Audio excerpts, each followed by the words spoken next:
Have you ever noticed something that just doesn't make sense?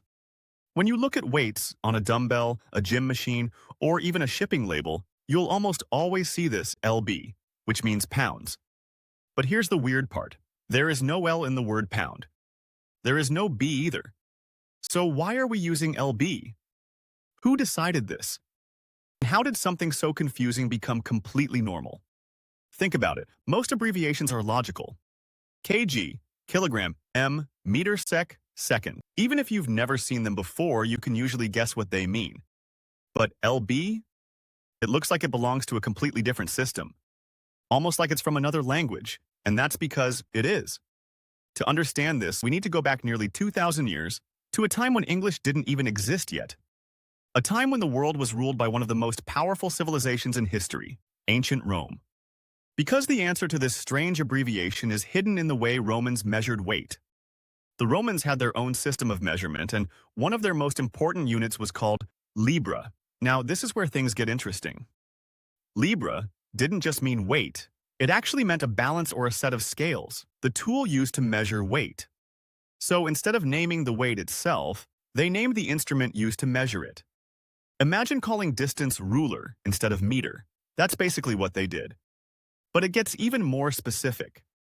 The Romans didn't just say libra, they used a longer phrase, libra pondo, which roughly translates to a pound by weight. Let's break it down. Libra equals balance. Scales pondo equals weight. So together, it described a measured weight using a balance. Over time, languages started to evolve. Latin slowly transformed into different European languages and eventually influenced English. And something interesting happened. The word pondus evolved into the English word pound, but the abbreviation? That stayed linked to libra. So instead of updating everything to match, we ended up with a strange combination. The word came from one part of Latin, the abbreviation came from another, and that's why it feels so confusing today. Because your brain expects consistency. If something is called pound, you expect the abbreviation to match. But instead, you're seeing something that looks completely unrelated.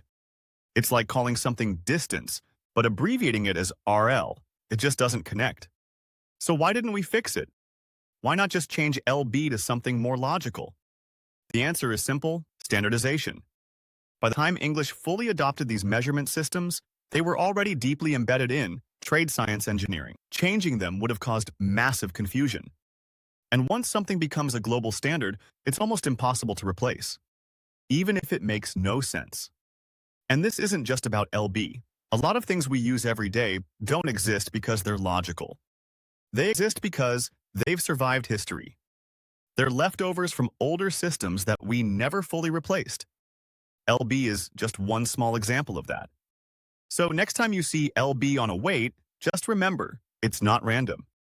It's a 2,000-year-old abbreviation from ancient Rome that somehow survived into modern life. And now that you know this, you'll never look at it the same way again.